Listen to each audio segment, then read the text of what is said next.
नमस्कार मित्रों, आज सामान्य ज्ञान से संबंधित कुछ प्रश्नों पर हम लोग विचार करेंगे जो कि बीएसएससी सीजीएल, बीपीएससी पीटी तथा बिहार दरोगा तीनों के लिए सामान्य रूप से प्रभावी होगा। मुख्य रूप से सीजीएल की परीक्षा जो 26 और 27 नवंबर 2022 को प्रस्तावित है तथा 8 जनवरी 2023 को बीपीएससी पीटी की परीक्षा प्रस्तावित है। इसको ध्यान में रखकर कुछ मॉडल प्रश्नों पर हम लोग आज विचार करेंगे और उस प्रश्नों से अन्य प्रश्न किस तरह से निकलते हैं इस पर भी हम लोग व्याख्या करेंगे। तो आइए पहला प्रश्न हम लोग देखते हैं जो कि बहुत बार बहुत सारी प्रतियोगी परीक्षाओं में पूछा जा चुका है, लेकिन कई सारे बच्चे इस प्रश्न का गलत उत्तर दे करके चले आते हैं उनकी बेसिक जानकारी के अभाव में। तो आइए देखते हैं, इस पर हम लोग विस्तृत चर्चा करते हैं। भारतीय संसद के संयुक्त सत्र की अध्यक्षता कौन करता है? इसमें 4 जो ऑप्शन है, लोकसभा अध्यक्ष, राष्ट्रपति, प्रधानमंत्री और सभापति। तो यहाँ हम लोग सबसे पहले ध्यान रखेंगे कि भारतीय संविधान के अनुच्छेद 108 के तहत, याद रखेंगे 108 के तहत संसद के संयुक्त सत्र बुलाने का प्रावधान है और अनुच्छेद 118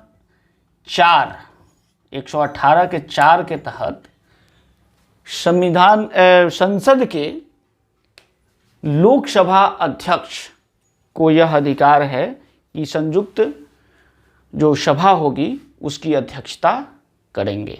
अगर मान लीजिए कि लोकसभा अध्यक्ष उस दिन उस समय अनुपस्थित हो तो लोकसभा के उपाध्यक्ष जो होंगे वो सभा को अध्यक्षता करेंगे। अगर वो भी अनुपस्थित हैं तो राज्यसभा के उपसभापति, यहाँ ध्यान रखेंगे सभापति नहीं, क्योंकि राज्यसभा के जो सभापति होते हैं वो राज्यसभा के सदस्य नहीं होते हैं, इसलिए राज्यसभा के उपसभापति उस संयुक्त सभा के अध्यक्षता करेंगे। अगर मान लीजिए कि वो भी अनुपस्थित हों तब संयुक्त जो सभा होगा, मतलब लोकसभा और राज्यसभा, उसमें से सारे सदस्यों के द्वारा यह निर्णय लिया जाएगा कि कौन से संसद सदस्य इसकी अध्यक्षता करेंगे।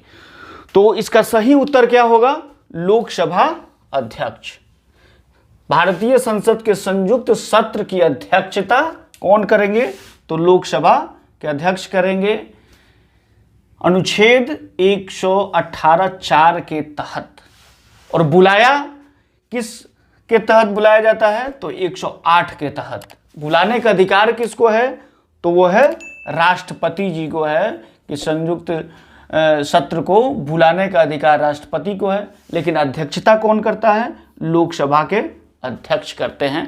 तो मुझे लगता है कि इस तथ्य को आप लोग भली भांति से समझ गए होंगे। अगला हमारा प्रश्न भारतीय इतिहास के प्राचीन खंड से है। आजाद शत्रु किस वंश से संबंधित हैं? काफ़ी आसान सा प्रश्न है, लेकिन इस प्रश्न से हमें कई और प्रश्नों को जन्म देना है और व्याख्या करनी है ताकि कभी भी इससे संबंधित कोई प्रश्न गलत ना हो और कई और प्रश्न इससे हल करने में हमें सहूलियत हो।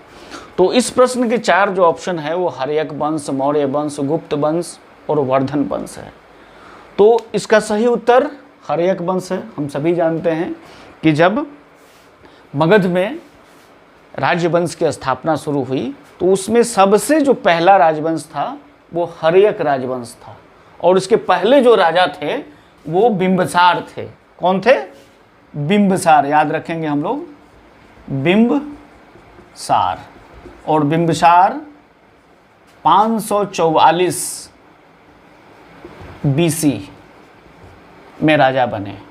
याद रखेंगे 544 बीसी में बिंबसार राजा बने मगध के और इनके पुत्र जिनका नाम है अजातशत्रु,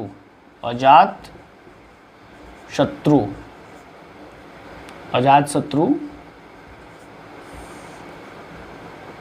ये 493 ईस्वी में राजा बनते हैं अपने पिता की हत्या करके, इसलिए इन्हें पितृहंता भी कहा जाता है।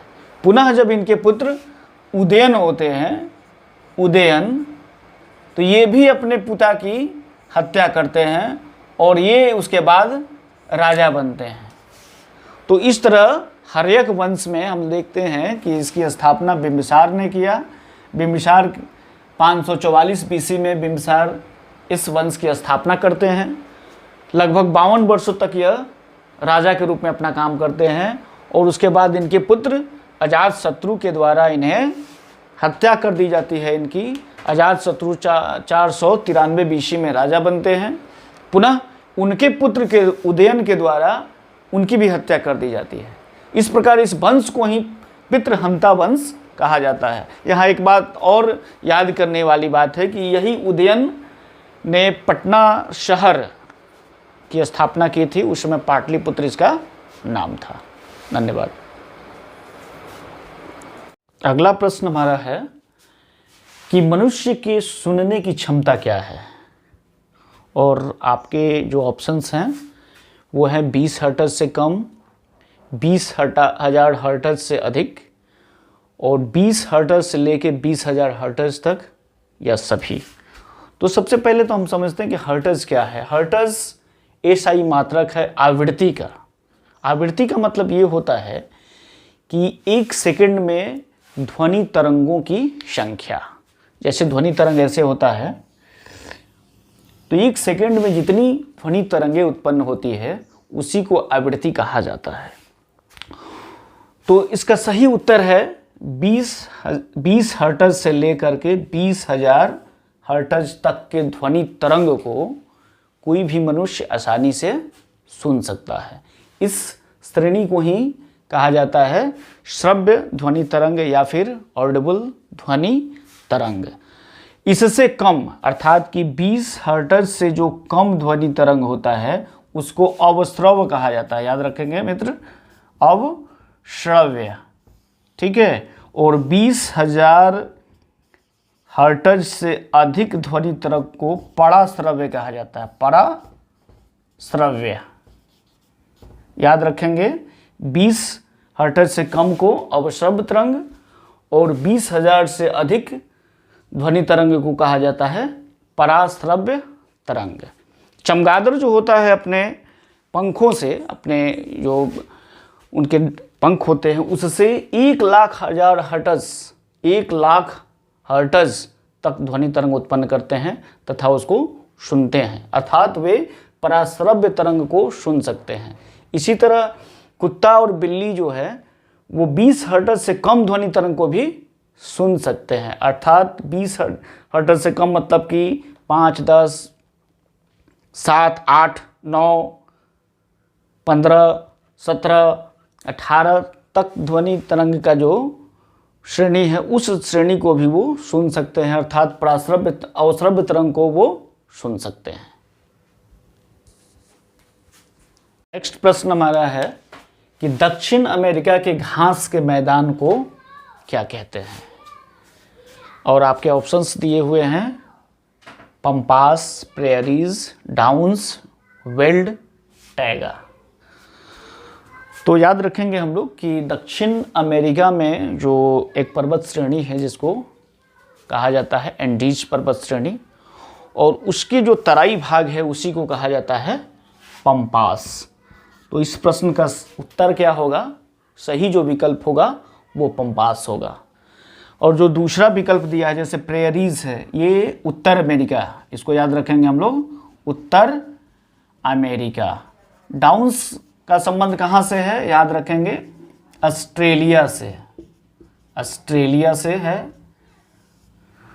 वेल्ड का संबंध कहाँ से है, अफ्रीका से है, इसको याद रखेंगे हम लोग। और टैगा का संबंध कहाँ से, यूरेशिया से है, मतलब कि यूरोप प्लस एशिया। और ये सभी क्या है, घास के ही मैदान है।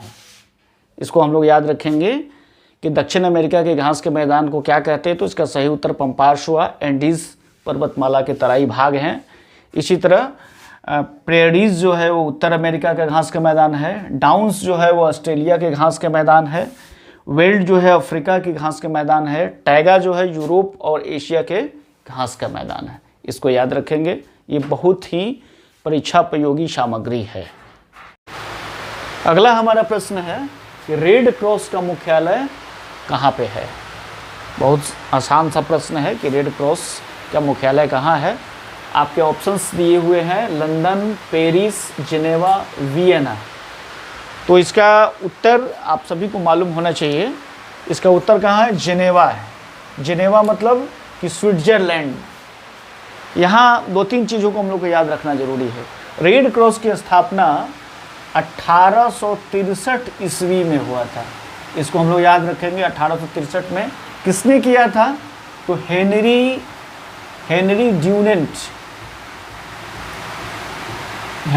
ड्यूनेंट ने इसे किया था। कब? 1863 ईस्वी में। और रेड क्रॉस को 3 बार अभी तक नोबेल का शांति पुरस्कार मिल चुका है। नोबेल पुरस्कार इसको मिला है 3 बार मिला है।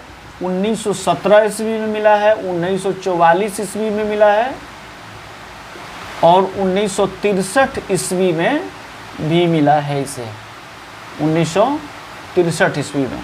तो नोबेल शांति पुरस्कार रेड क्रॉस को 3 बार मिला है, 1917, 44 और 63 में।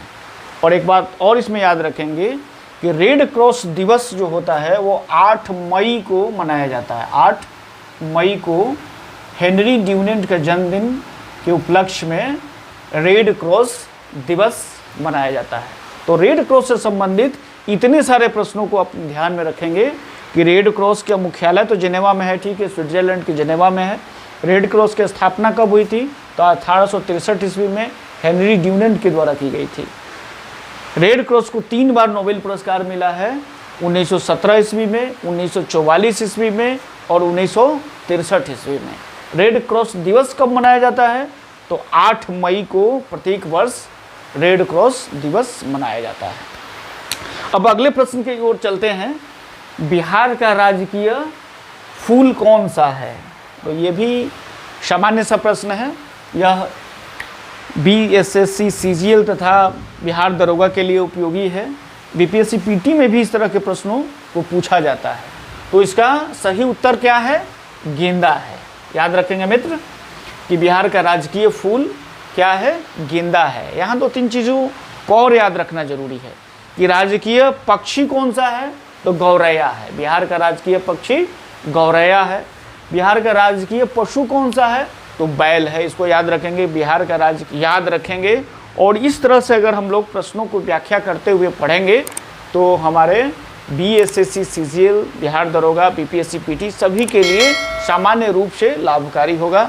और भी प्रश्नों को हम लोग जल्द ही लेकर के आएंगे ताकि आपके सामान्य ज्ञान का जो खंड है यह पूरी तरह से कवर हो जाए। थैंक यू, धन्यवाद।